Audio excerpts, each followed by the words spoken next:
everyone! May share po ako sa inyo. Ito po yung Extra Sure Milk.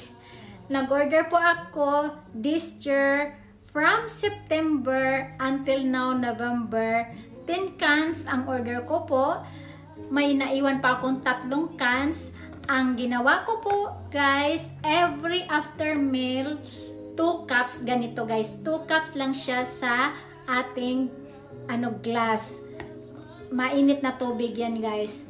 Ayan guys, yung may sakit sa kasukasuan, saang part natin sa ating katawan, yung bones natin guys is need natin alagaan.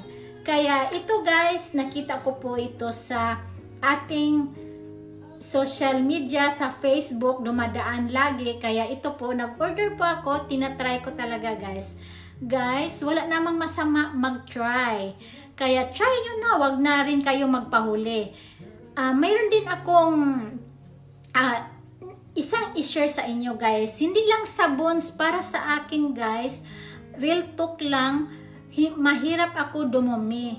Kaya nung na-try ko po ito guys, maano na siya yung dumi ko. Maganda na siya. Araw-araw na talaga ako dumudumi. Para nahiyang ako sa Extra Sure Milk. Kaya guys, wag na kayo magpahuli. Kung gusto nyo ng order lang po kayo.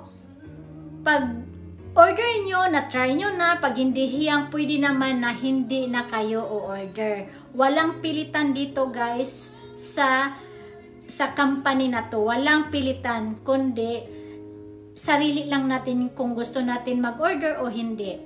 Kaya guys, order na kayo. Wag na kayong magpahuli.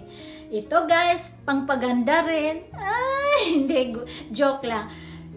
Ayan na guys, Extra Sure Milk. Wag na kayong magpahuli. Ulitin ko, every after meal, 2 cups lang. Ayan na guys. Bye!